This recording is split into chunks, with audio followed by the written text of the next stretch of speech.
Hello there, everybody, and welcome back to Circling Seattle Sports. Of course, as always, I am your host, Charles Hamaker, here with you for, the last 3 or 4 years here on Circling Seattle Sports on Converge Media. It is Monday, February 26th. We got some nicer weather. We're kind of approaching the springtime here. We've had these sunny days and then days like today where I almost got blown, off the street because of the winds. But either way, we continue into this section of the sports year as a whole where some of the teams that play in the spring and into the summer are in their respective preseasons. There are a few teams that are still going. Here in Seattle, only one team currently actively. Well, no. Now two, because one team got started. It's kind of that we're transitioning over from the winter and that time into the spring season. Not quite there yet, but we're getting there. And we're going to continue to get there once we get into the month of March next week. So we will continue into our start of the show. We normally start it with the Seahawks, and that's not going to change today. So we go into our Seahawks news, and it's more coaching hires. If you were expecting something else to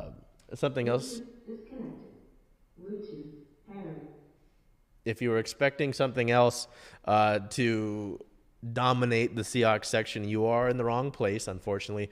The Seahawks continue to make coaching hires. This you're seeing on your screen is the majority list of the Seahawks officially confirmed for coach hires. Under head coach Mike Macdonald. There may be more, but we'll go through the timeline of this right now. So on the 19th of February, the team officially hired former linebacker Josh Bynes to become the assistant linebackers coach. He is pictured on your screen there in his Ravens days. He is a former Ravens and Chargers linebackers coach. He comes to Seattle, obviously having worked with Mike Macdonald to become their assistant linebackers coach. On the 20th, the team hired Nick Perry to their defensive staff. The ex-Alabama and NFL safety worked for the Atlanta Falcons for the last 3 years and was also previously part of Nick Saban's crew with the Alabama Crimson Tide. On the same day, the team hired Jets offensive assistant Mack Brown as their new tight ends coach. He had previously spent 5 seasons in New York. On the same day, the team hired Chargers linebackers coach Jeff Howard to become their defensive backs coach. Previously, before he was with the LA Chargers, Howard was a defensive backs coach and a pass game coordinator with the Browns, helping them rank 5th in the NFL in pass defense.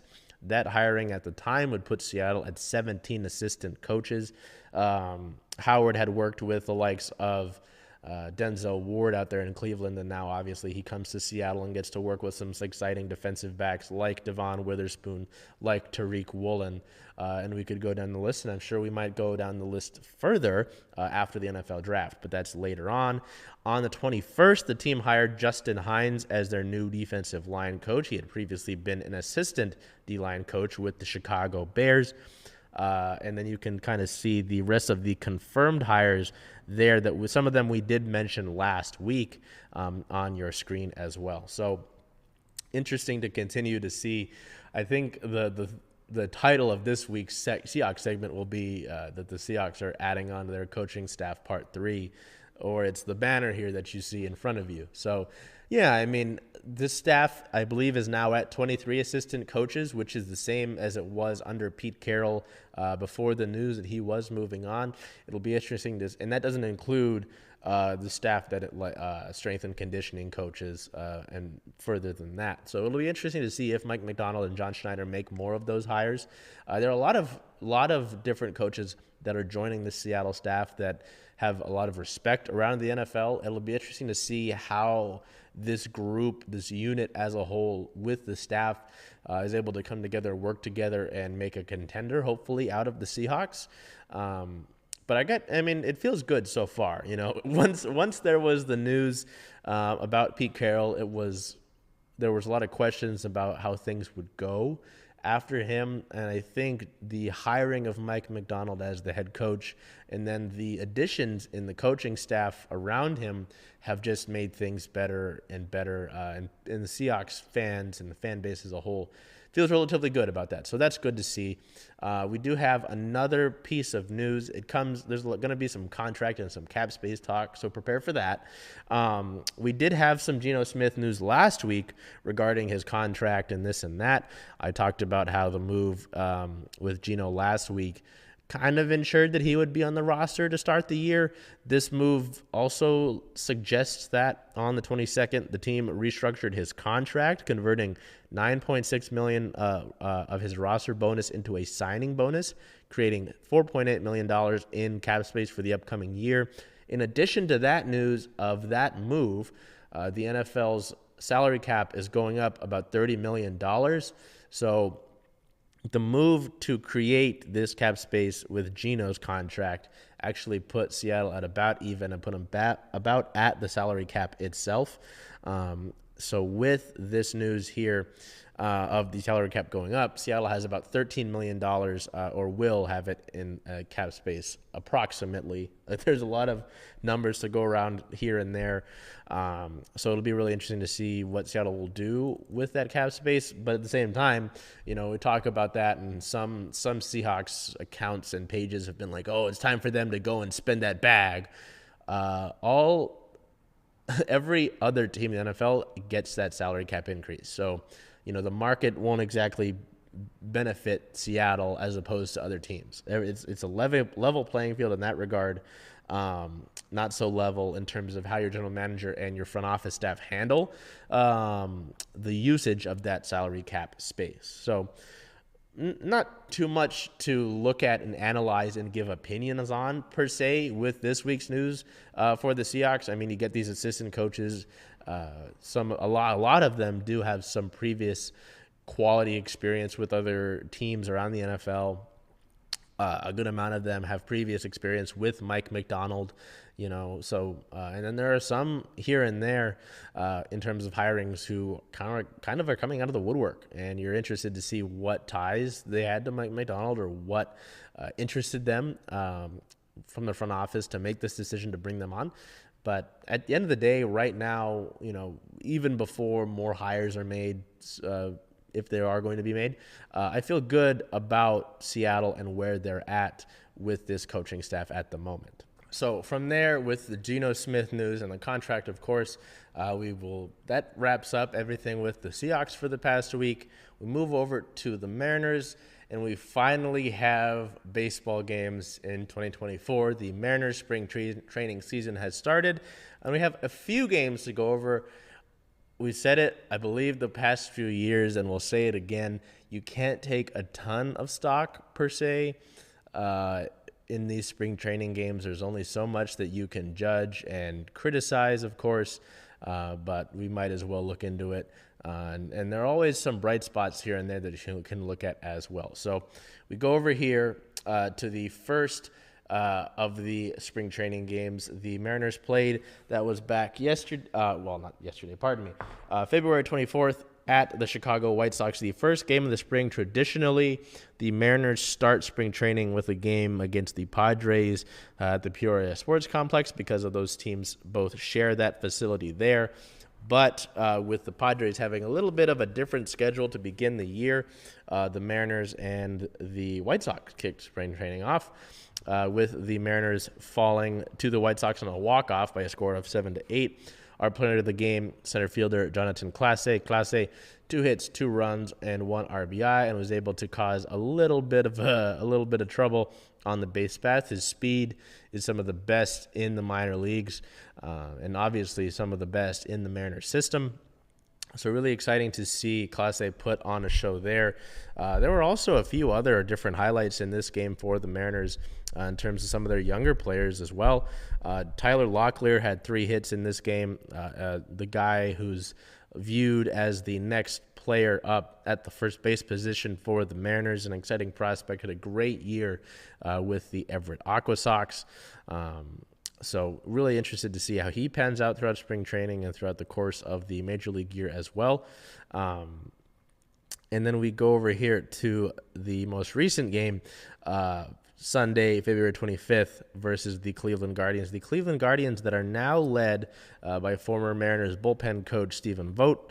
The Mariners would fall in this one by a score of 4-8. So again, I'm not really looking so much at the results of these games, more so at the individual performances. And this one, it was really nice to see Mitch Haniger play in the Mariners uniform again. However you feel about the Fanatics uniforms this year, and what's going on with them, I understand either way, but it's nice to see Mitch back in a Seattle uniform. He got a nice standing ovation from the crowd at the Peoria Sports Complex, and then he hit a home run. He is our player of the game. 1 hit, 1 run, 1 RBI. So nice for Mitch to go out there and make an impact early on, and obviously to do so after getting that ovation as well. So not a ton going on in this game outside of that. Catcher Harry Ford did have a nice play after he came in to relieve Cal Raleigh. He was able to throw out someone trying to steal second base, and he did so on his knees, which isn't something really that catchers do quite often. So it'll be really interesting to see Harry as well. He had a great year with the Aqua Sox this past season, really working on his eye at the plate and avoiding strikeouts. And for him to be able to make that play, just improving his defensive efforts as well, it's really exciting to see. So that's all we've got when it comes to games. You know, like I said, you can only take so much stock in spring training games. You're not really looking at the results of these games. You're looking more at the individual performances. There aren't a ton of position battles per se that are taking place throughout the course of the Mariners roster because of the trades that were made, whether it was sending guys away or bringing guys in. The Mariners are pretty lock and set at their starting positions throughout the course of their lineup, you know, barring injuries, of course. But one of them, and probably the main position battle for the Mariners, is the third base position. Will it be Luis Urias or Josh Rojas? Speaking of Urias, on the 20th, we found out that Luis Urias had come in to training camp with some shoulder inflammation and was shut down from throwing. Tests came back good, and Urias was able to resume work with infield coach Perry Hill on the 19th. He's still expected to be good when opening day comes around, despite coming into camp with that inflammation. But there is some concern. I mean, I understand it, considering how much of this lineup could be, affected by injuries, just considering what Jorge Polanco's dealt with, what Mitch Haniger has dealt with, what Mitch Garver has dealt with. So I understand some of the frustration and some of the panic, but I'm not quite ready to just go crazy and be really, worried about life because of this. If he's going to be fine for opening day, I won't worry about it. We have other injury-related news. On the 24th, we found out that Matt Brash was slowed down from throwing. Brash was dealing with, quote, an unspecified arm issue that he'd prefer not to disclose. He did throw 2 bullpen sessions to begin camp. The hope is that he can resume his throwing program this upcoming week. So unfortunate to hear those 2 pieces of news for the Mariners. You're obviously hoping to not deal with those injuries coming into camp or during camp as well. We do have some good news. I know that since it was canceled and we don't have it anymore, folks have been looking for Mariners Fan Fest because it was a really fun environment for them. You get to meet the players, you get to be up and close and personal with them. You get to go on the field. Some have attributed to the amount of concerts that T-Mobile Park will host and so on and so forth. The Mariners are, though, doing something that somewhat resembles it or that might take its place. It was announced also on the 24th that the Mariners will be hosting the opening week warm-up. The quote is that you can enjoy behind-the-scenes access at T-Mobile Park, the chance to meet Mariners legends and future stars, plus more. So it will take place Sunday, March 24th at T-Mobile Park. Tickets are $10. It's free for kids that are 14 and under. Parking is $10 at the Mariners Garage while space lasts. It lasts from 11 a.m., starting at 11 a.m. for season ticket members, and at noon for all fans, with it concluding at 4 o'clock. You can see some of the highlights here on your screen, some autographs, photo ops, and meet and greet sessions with alumni of the Mariners, future stars, probably some folks from the Rainiers and the Aqua Sox, and the Mariner Moose, of course. You get to go in the bullpen, run the bases, so that's cool. That's nice. Sitting in the dugout also works out. Sort of fun things. You get to run the bases. You get to sit in the dugout. There's also a few things that fans don't traditionally get to do. Normally, we're not allowed to show you inside the clubhouse, but you can tour the clubhouse. You can go into the Muckleshoot interview room where they have sort of the bigger announcements and such. Not so much, all of the post-game access normally. And then other premium spaces like the Diamond Club. You can try the value menu for this upcoming year. That's the first opportunity to do so, as well as the Mariners Sidewalk sale. I'm interested to see what that might be. I'm hoping it's something like a previous gear and such, and not so much just, a sale of normal merchandise, but you never know. To keep going with the team-related news, on the 23rd, the team signed right-handed pitcher Trevor Kelly and infielder Brian Anderson to minor league deals with non-roster invitations to spring training. If Anderson makes this year's roster, he does earn $2 million. It'll be interesting to see about that as well. Adds more competition to the third base spot. And I'm sure, if they could, the Mariners would like to solidify that spot as opposed to platooning it, just considering how they've dealt with platoons throughout the course of the last few years. So that's what we've got when it comes to some Mariners-related stuff. In terms of team news, it's fun to hear about the opening week warm-up. Did I get that right? Opening week? Oh, I did. Look at that. The opening week warm-up. Not so great to hear about the injuries to Urias and Brash, hoping those are things that are able to clear up within the week, and so that those guys are able to get into action this upcoming week. But, we've got some time before we get to opening day 31 days exactly until opening day, March 28th, against the Boston Red Sox. So outside of that, we've got a whole lineup of spring training games to look ahead to this upcoming week. So we'll look into that, starting with February 26th at the Cincinnati Reds. That is a split squad game, 12:05 p.m. Pacific time. February 27th at the San Francisco Giants is a 12:05 p.m. Pacific time first pitch. February 28th versus the Kansas City Royals. That is a 12:10 p.m. Pacific time start. February 29th, as we move over here, February 29th versus the Chicago White Sox as a split squad game as well, as a 12:10 p.m. start. March 1st at the Colorado Rockies. That's a 12:10 p.m. Pacific time start. March 2nd versus the Oakland Athletics. That's a 12:10 start. And then March 3rd at the San Diego Padres, which I say at, which is kind of a exaggeration, because it will also be a split squad game at Peoria. Oh, not split squad. It will also be played at Peoria Sports Complex, which the Mariners call home, is another game at 12:10 p.m. Pacific time. So normally we would move over here into our Storm coverage, but before we get into that, I want to continue with basketball-related stuff, but it's different.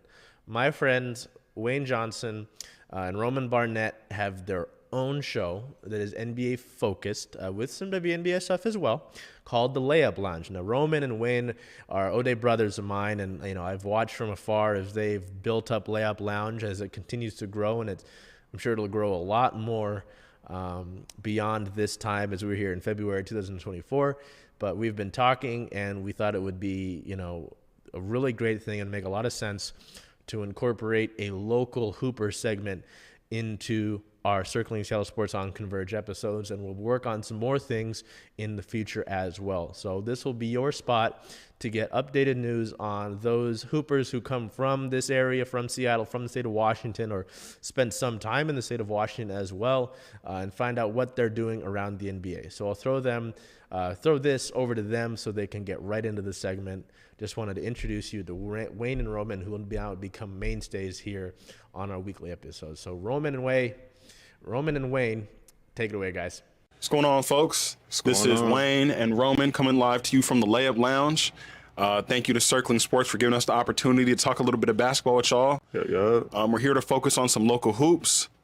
Primarily today, we're focused on Paolo Banchero and Jaden McDaniels, two NBA stars who reign here from the 206 and the 253 respectively. So, let's go ahead and dive straight into that. Thank you again for the opportunity, Circling Sports. Shout out Chuck over there. We're going to be working with you guys good, so we're excited. Yeah, for sure. Paolo Banchero, though, Rookie of the Year, coming into his sophomore season this year. Started off a little slow, but hit his stride and was able to capture his first All-Star bid. Yeah. So he was voted an All-Star, competed in the Skills Challenge as well. But Paolo Banchero, coming from Ode High School, my alma mater as well, which is cool. Yeah. But he was out there All-Star, second-year player.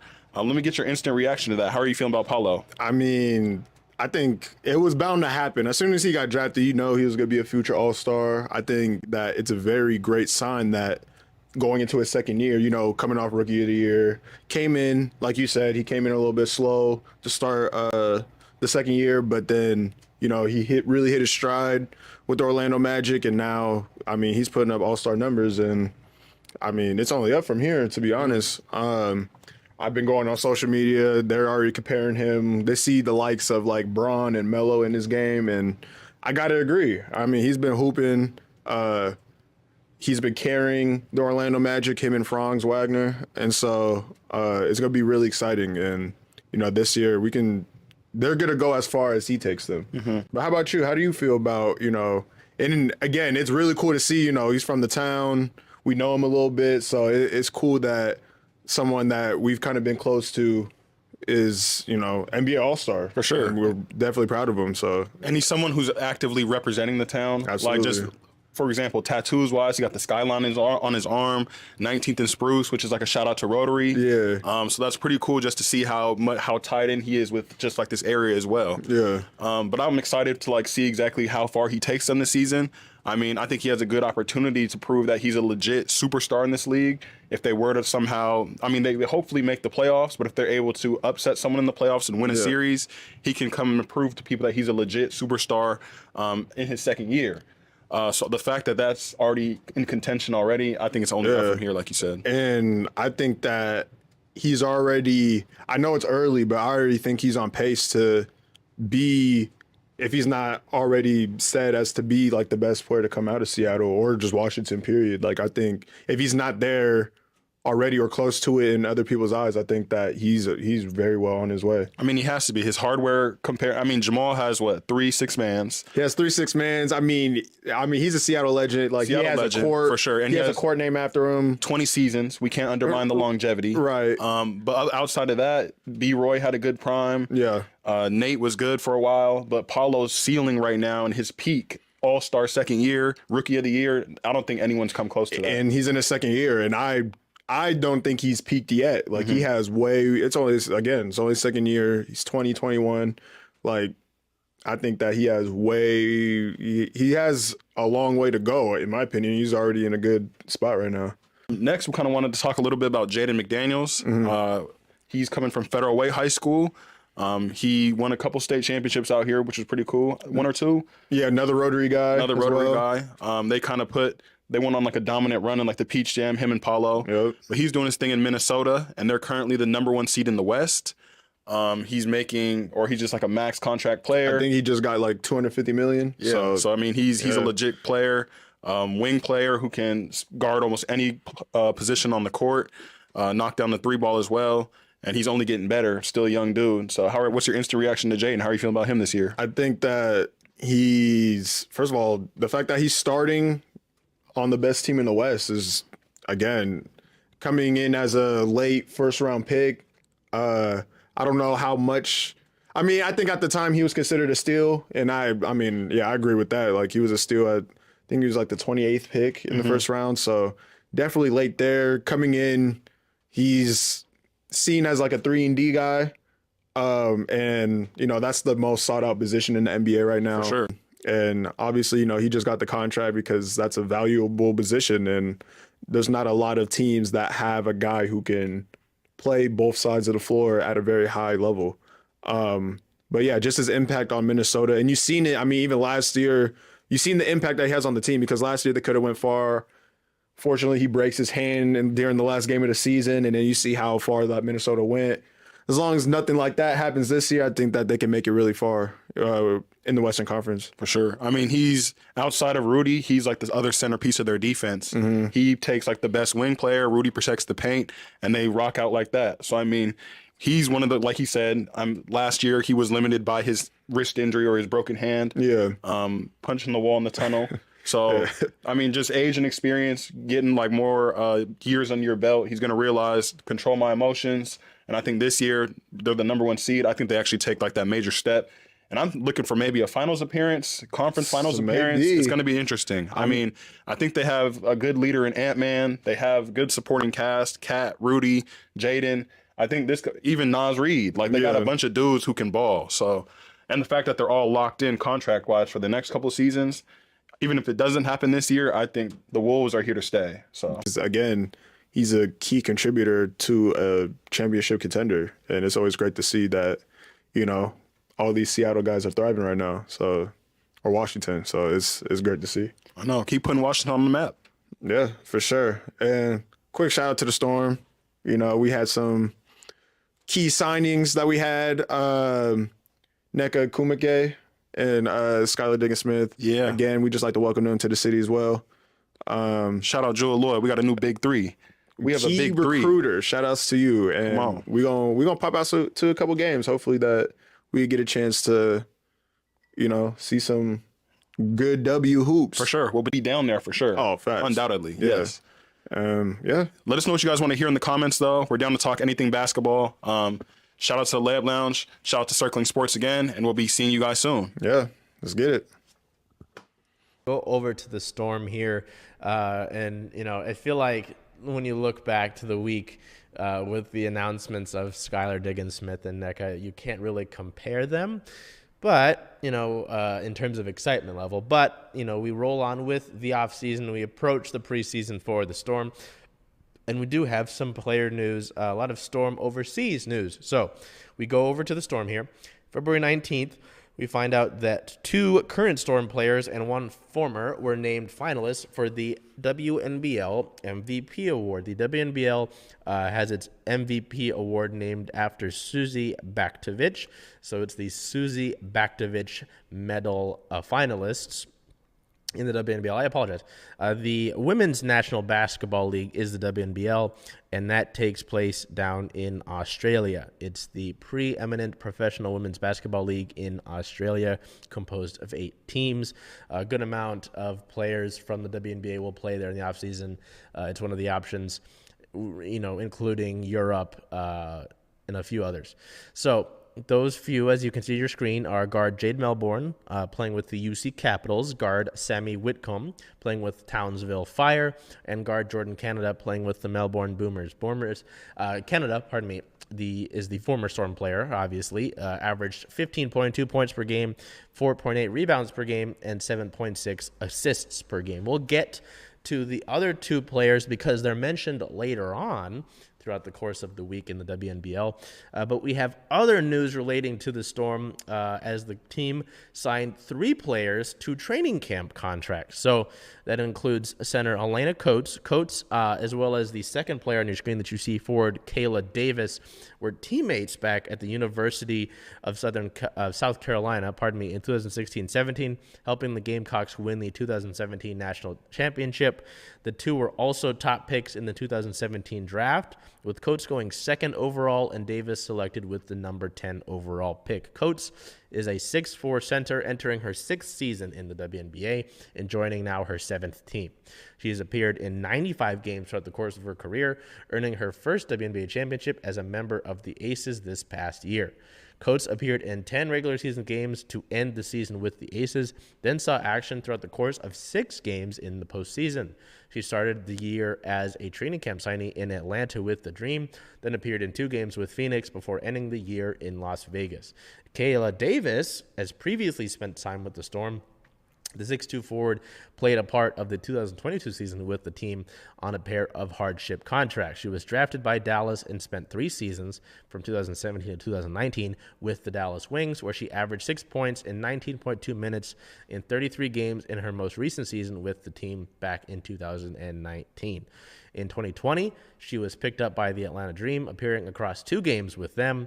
She spent time with 3 teams, Chicago, Seattle, and Phoenix, during the 2022 season. The person that you see on your screen is Kiana Williams, the guard, a 5'8" guard out of the University of Stanford.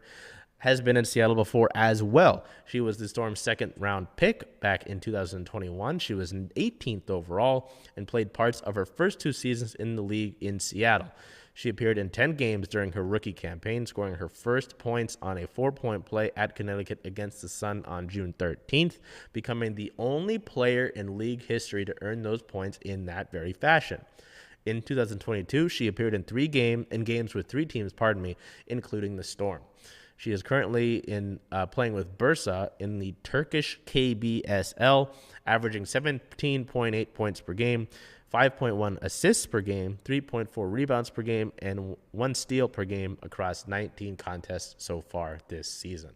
We will continue with the team news on the 25th. We found out that guard Jade Melbourne was named the WNBL fan vote at WNBL. I want to make sure I'm not saying that incorrect. The fan vote MVP, averaging 16.3 points per game, 5.1 rebounds per game, and 7.6 assists per game. It's really exciting to see Jade, have these strong numbers and obviously earn this fan vote MVP.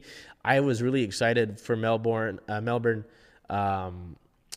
When there was news of acquiring her rights a few years ago, she didn't have any action 2 seasons ago, did last year, and really looking for her to continue to improve, in a year that's going to be important for her this upcoming season. So in addition to that, on the 25th, we found out that 3 Storm players were named to all WNBL teams. Center Mercedes Lewis was named to the first team with a 15.2 points per game, 9.1 rebounds per game, and 1.3 assists per game. We just talked about Melbourne. She is on the first team for the all WNBL. And then guard Sammy Whitcomb, who we also mentioned at the beginning of team news, is on the all WNBL second team, averaging 14.5 points per game, 4.4 rebounds per game, and 4.6 assists per game. So we'll start with the training camp contracts. It'll be really interesting. I mean, you bring 3 different positions into training camp with those contracts, with Coates at center, Davis at a forward, and with Kiana Williams being a guard, traditionally a point guard.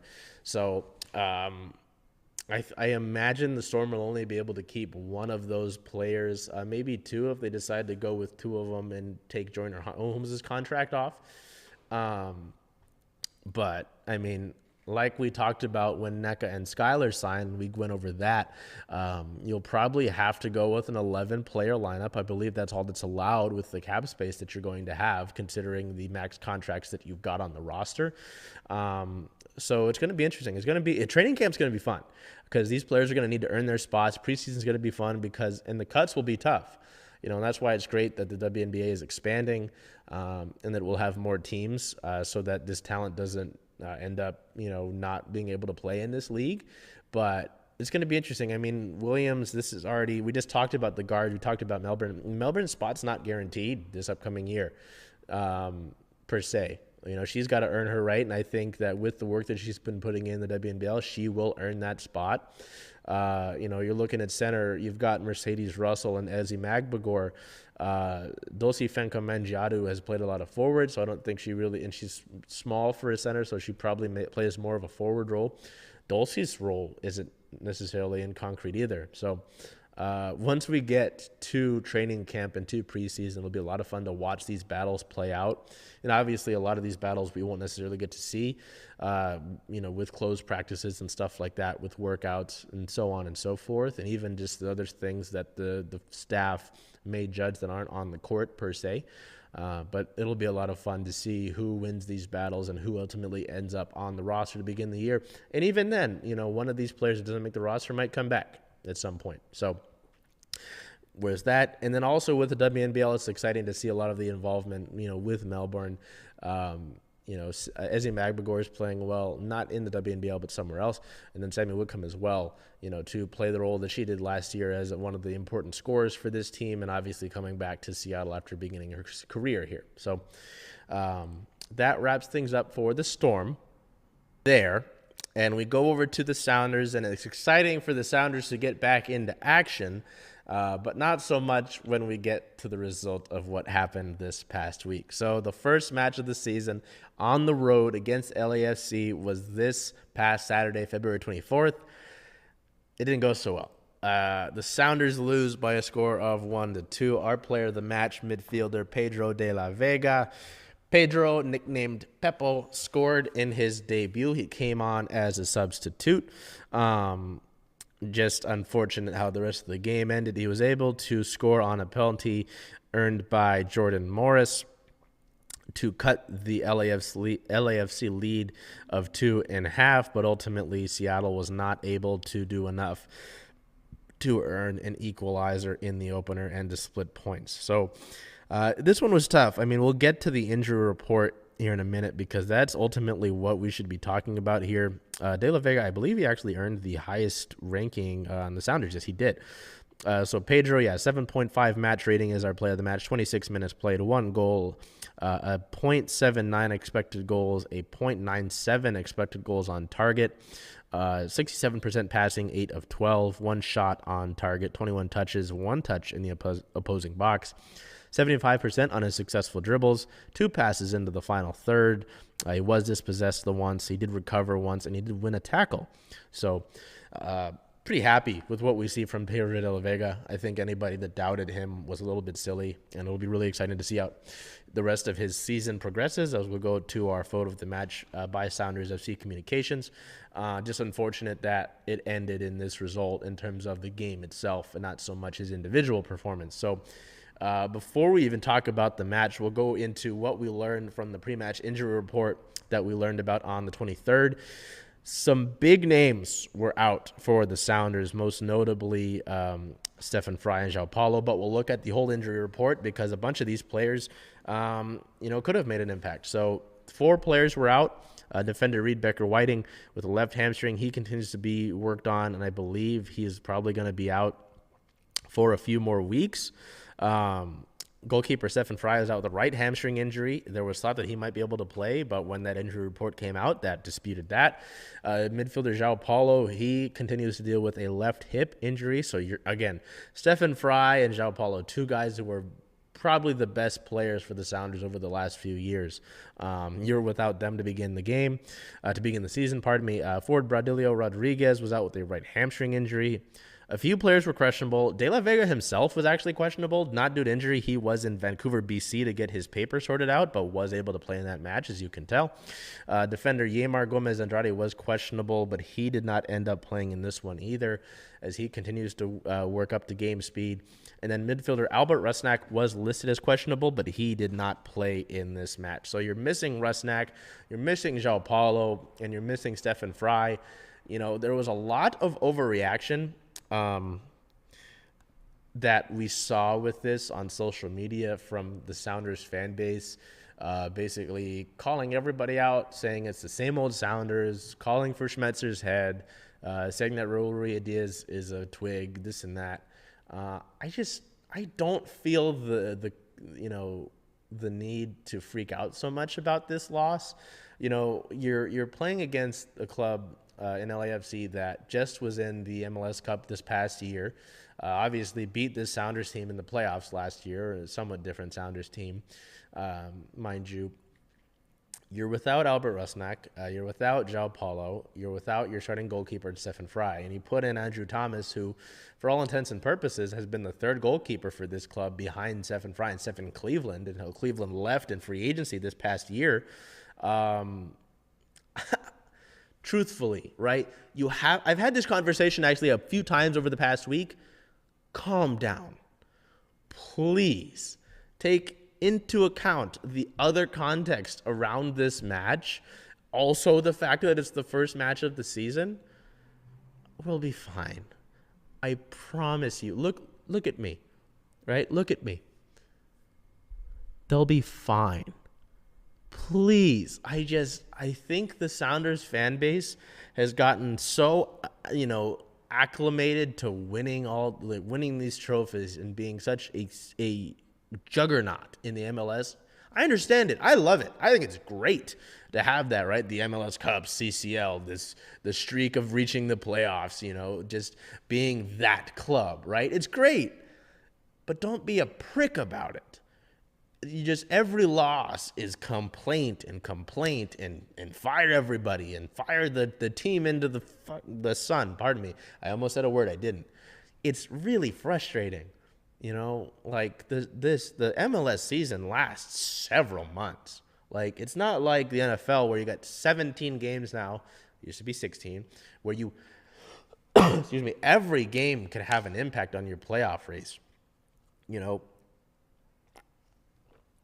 even in other leagues where they have more games, 1 or 2 games could impact you. But my point is, there's not a lot of reason to, pound the alarm button after this match, considering everything that went into it. They're going to be fine. Let's calm down a little bit. Enjoy, the new crest. Excuse me. The new jerseys. Having the angry orca back. And we'll get to the home opener next week. I promise you we will live. We will survive. I promise you. It's not the end of the world. Outside of that, there wasn't a lot going on with the Sounders. Obviously, the injury report was the big piece of team news for the club going into this match. So, unfortunate to start the season off with a losing record. But again, it's match 1. So, the Sounders go into their home opener against Austin FC with a 0-1-0 record. They're 11th right now in the Western Conference. But again, it is the first match of the year. March 2nd versus Austin FC at 7:30 p.m. Pacific time, is the club's home opener. So it will be great to get back to Lumen Field to see the turf in its new state. This is the new turf. It has been replaced after the end of the Seahawks' most recent season. So it'll be really interesting to see what that looks like, and be great, obviously, to have the Sounders back at home and back in action. So great to be back at Lumen Field and so excited for that. So we'll get to that, obviously, when it arrives, but that is this Saturday with a 7:30 p.m. start time. Really excited. I'm hoping to see you guys there, but if not, hopefully you can follow us on social medias, and you'll be able to follow along with that. So, with that all being taken into account, we move forward here over to the Kraken segment, and for a while, we haven't had these sort of ups and down sort of weeks, but we do once again with this past week. We grow closer and closer to the NHL's trade deadline, and people are stressed out. I don't blame you. We have some news regarding some rumors around the NHL trade deadline, so we'll get into that. But first, we got into the games, of course, that the team played over the past week. So following that road trip this past week that ended up in those big wins over the Islanders and over the Bruins, who the team will see this upcoming week, the Kraken began a 6-game homestand with a... So we start off things on Monday, February 19th versus the Detroit Red Wings. That was Lunar New Year night as the Kraken celebrated, I believe it was the third of the specialty-themed nights. This was tough. It was a day game. It was a 12:30 start. The Kraken lose this one 3-4 in overtime. Each time... well, not each time. I should start that a different way. The Red Wings were able to score to go ahead. The Kraken were able to answer each time. That's where I was trying to go with that. The Kraken were able to answer each time, but ultimately they were not able to pull ahead to gain an advantage and pull away from Detroit. And in this one, the Kraken generated a lot in terms of volume and in terms of quality, but they weren't able to convert enough, and ultimately they lose in overtime. There was someone who did throw a dead octopus on the ice, so there was that. We'll put our photo of the game on the screen here, and is also our player of the game for Jared McCann. McCann, 2 goals, 2 points, a 1+-, and 6 shots on the night for Canner.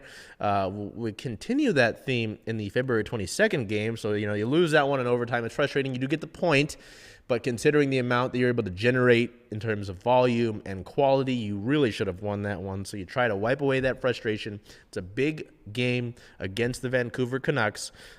Pacific Division wise, and in terms of you're trying to still push yourself into the wild card race in the Western Conference, and the Kraken were able to pull out a big 5-2 win in this one. Our player of the game, Jared McCann, once again, he's not our photo of the game. It's Jordan Eberle, but I couldn't pass up this photo here by Rio Giancarlo. We'll get to Jorderly.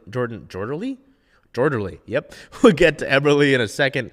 But Jared McCann, 1 goal, 3 assists, 4 points, a 3+-, and 3 shots. 4 points in a game ties the Kraken franchise record.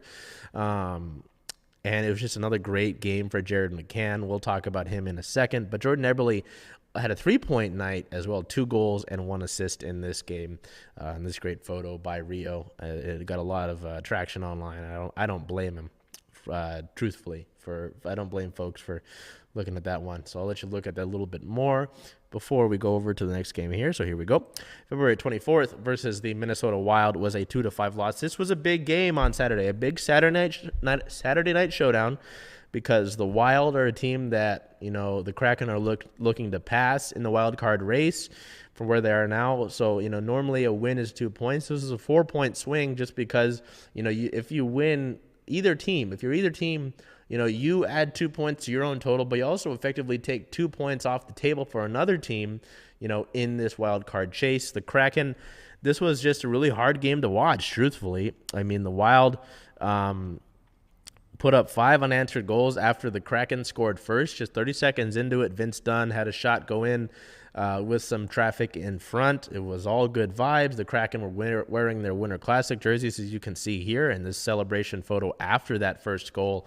It was great. They got the Winter Classic jerseys out. They'll wear them again later in March. The building felt great. It was rocking Saturday night. And then the Wild scored 5 unanswered goals.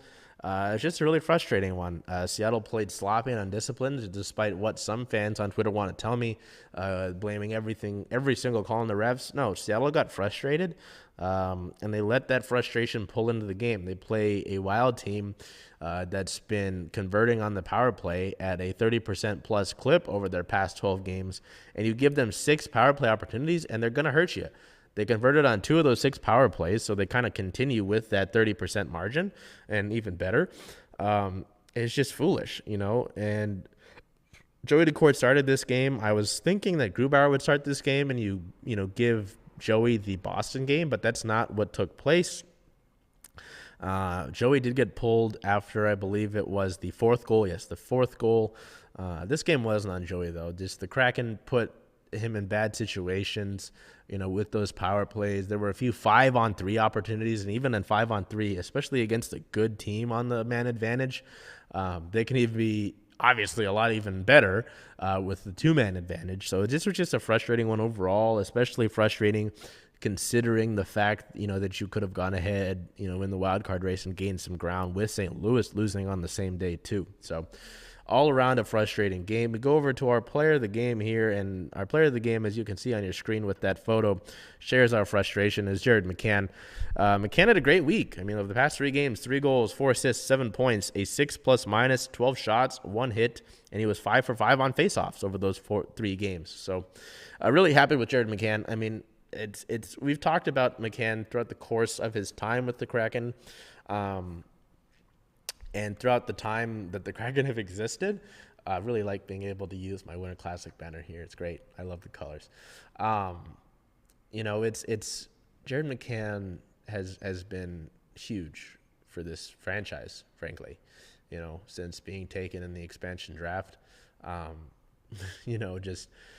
Whether it was his 40-goal season last year, the things he was able to do in year 1, the leader he's been, the impact he's made this year, of course, as well. Jared McCann will go down as a legend in this team's history, and probably the first legend in this team's history, quite frankly. I mean, there are a few players as well who are making their impacts. Vince Dunn's been great for this team throughout the course of his time here.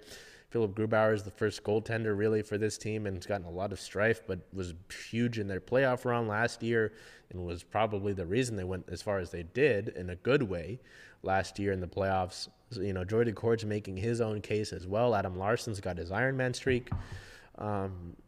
You know, there are a few guys, but just considering, you know, how much Jared McCann wants to win and how much he means to this fan base,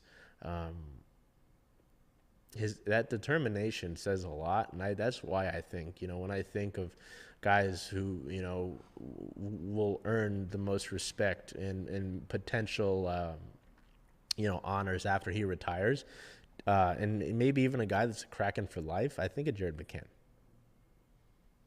So that's that. I won't get too emotional here for you. So we'll continue with other team. I guess we'll look at the games. Yeah, it's a frustrating week, you know, just because of the Detroit game. You know, you had overtime. You probably shouldn't have gone to overtime considering the chances that you generated. You look at Vancouver, you take care of business there. Good. Can't complain about that one, really. And then there's a Minnesota game where you just looked outclassed after that first goal. You looked outclassed, outplayed, led astray, sorry, Stephen A. Smith reference. You just looked like you got burned. And that just can't happen. The sense of urgency wasn't there. You didn't play up to your potential. You let things, you let the other team frustrate you and take advantage of that frustration in your own building. And at this point in the season, there's no, we can wipe this away. We can learn from this. You shouldn't have to learn from this. You should be better than this. If you want to truly make the playoffs, you want this group to stay together, you don't want guys to get traded away, you play better than this. You earn that respect. You earn that ability to try and make the playoffs with this group. I'm sorry, I don't know what it is. And this group isn't earning that right now. And I don't know if they'll earn that. So we move over here with some team-related notes, and it discusses sort of what I mentioned with those rumors with the trade deadline. On the 23rd, Elliot Friedman of Hockey Night in Canada spoke a little bit on the Kraken and their potential players moving around ahead of the deadline. He believes that the Kraken will do their best to re-sign Jordan Eberle regardless of how the team does, meaning if they fall out of the playoff race even further or if they do move closer to a wild card spot. But he does believe that the term on Eberle's potential extension could be an issue. He believes that Tomas Tatar could get flipped again, which would be interesting to see. Considering he was only traded for, I believe it was a 5th-round draft pick, it wouldn't be the biggest, surprise in the world if Ron Francis and the Kraken decide to move on from him again, considering that now he's on 4th-line minutes, and that's kind of where he was with Colorado. And teams have asked about Yanni Gourde, who you see on your screen, and have been told no, which is a good thing. So happy to hear that. It will be interesting to see what the Kraken end up doing, at the trade deadline. I really don't imagine they do a whole lot unless they just go on this horrible losing streak right now and just really fall out of it. There might be a soft sell here and there. Maybe a guy like Justin Schultz. My sources are saying they really might leave the defenseman alone at the trade deadline. So that's what I would imagine. I imagine they leave the defenseman alone, maybe a few moves here and there, but I don't think it'll be a big sell at the deadline. So looking ahead here, the Kraken sit at a 24, 22, and 11 record. That is good for 6th in the Pacific Division. Let's see where they're at in terms of standings. I believe they were 3 points out of the playoffs the last time I checked it, but this might make things even worse after their recent play. So they are, yeah, they're 7 points out of a spot right now. So, looking ahead, their next game is February 26th versus the Boston Bruins. That's a 7 o'clock start. It is also Black Hockey History Night. We will include a look at the logo and the jerseys here on your screen, as well as the artist in addition to that. So Black Hockey History Night, always really exciting to celebrate that. And they'll do so against this Boston Bruins team that you beat this, what was it? Now it's, I guess, 2 weeks ago. And they'll be looking for revenge, obviously. And the Kraken are looking to rebound after that, pretty humiliating effort against the Minnesota Wild. So it won't be easy. It'll be now the fourth game, I believe, of this. Yes, the fourth game of this 6-game homestand as we approach closer and closer to the NHL's trade deadline. From there, on Thursday, February 29th, they'll play the Pittsburgh Penguins with a 7 o'clock start. Seattle will also be looking to avenge a loss. Just a different one here against the Penguins, as the Kraken lost a little bit ago against this Penguins team, and a really bizarre one. This is a game we found out that Vince Dunn wasn't playing, Matty Beniers wasn't playing. It was that odd morning game, and the Penguins defeated the Kraken. So you're looking to bounce back there. And then to wrap things up on Saturday, March 2nd, the Kraken will play the Edmonton Oilers with a different start time, a 1 o'clock start time. So it'll be interesting to see that. The 1 o'clock start time, the Kraken historically don't do well with the early start times, so I'll be really curious to see how that will go. But Edmonton, the Kraken have struggled against Edmonton in their existence, so you're looking to change that a little bit, essentially as well. The overbearing message for this Kraken team will be that they need to do as much as they can to continue to gain points in order to get closer in the wild card hunt. So we get to our final segment of the show here with the Reign, and I'm just anxious to get back out to, the Reign trainings and things of that nature with the club, with not spring training, but with preseason coming up. So hoping to get closer and closer to that, but we'll see. Thankfully, we've been able to get more and more Reign off-season news throughout the last few weeks, so we'll continue with that. On February 21st, the team signed forward Mackenzie Weinert through the 2024 season. Weinert, as you'll remember, spent time with the Reign last year during preseason as a non-roster invitee and during the regular season as a national team replacement player. Weinert joins the club after playing one season overseas with the Melbourne Victory in the A-League Women's League. In A-League Women, the top division women's soccer league in Australia, starting all 17 matches before her departure to join the Reign here, and tallied 5 goals and 1 assist, the second most combined goals and assists on her team. Prior to playing professionally in Australia, Weinert signed with the Reign as a national team replacement player last season and made 1 start in a Challenge Cup match, totaling 83 minutes played. The 26-year-old attacker was also with Seattle as a national team non-roster invitee during the preseason, as we mentioned, scoring in the international friendly against Club America back in February. Really liked the comments from Reign general manager Leslie Gallimore. She said, bringing Kenzie back to the Reign after her time at Melbourne Victory is a win for the club. Kenzie knows and understands our environment. She is a player who has absolutely embraced the work of her own development and has proven that she can learn, grow, and be a player who impacts games.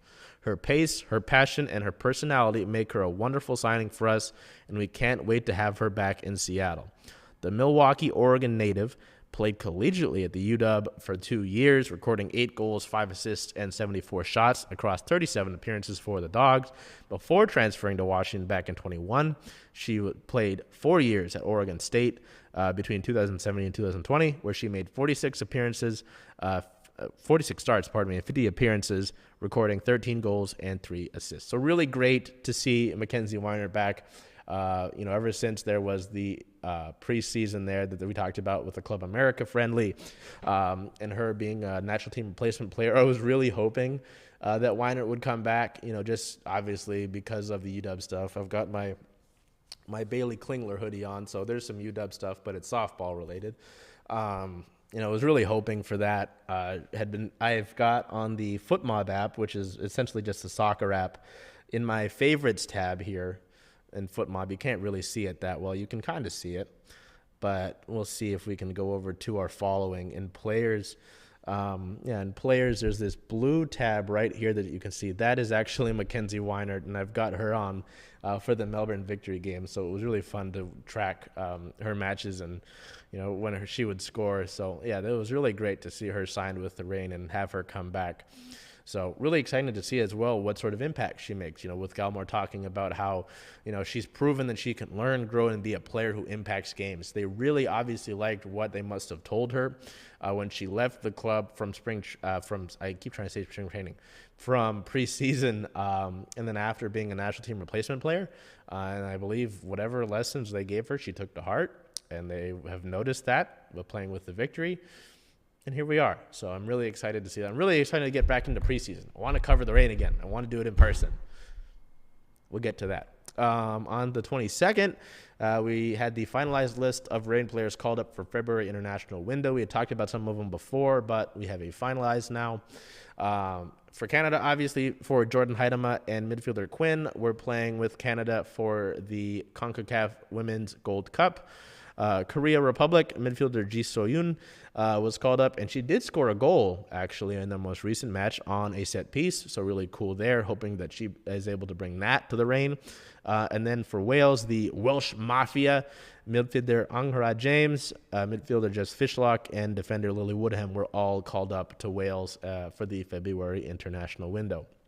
Also, not on the 25th, but on the 24th, forward Jordan Huitema scored for Canada in a Gold Cup match. So really nice to keep along track with that. Quinn's been making some great passes as well, so great to see that from them. I always like to see the club players succeed at the international level as well. So that I don't know if that's coming up. Nope, that's next week. So we'll talk about that next week on the schedule. The Reign will play a preseason match, a friendly of sorts, against University of Washington women's soccer team. So that will be fun to see as well. So that's it for this past week on this episode of Circling Seattle Sports. I apologize. We had some things happen in studio. So if there's some things that might look weird here and there, thankfully my lights are still on. So I appreciate your patience here and there. You'll notice that the laptop's going over some renovations, and we'll have some exciting announcements to make for you really soon. If you've seen our social media, we've got something coming up for you on the 28th. So I have to ask you, are you ready for it? Otherwise, we'll continue here to wrap things up. Until we see you next week, it should be exciting.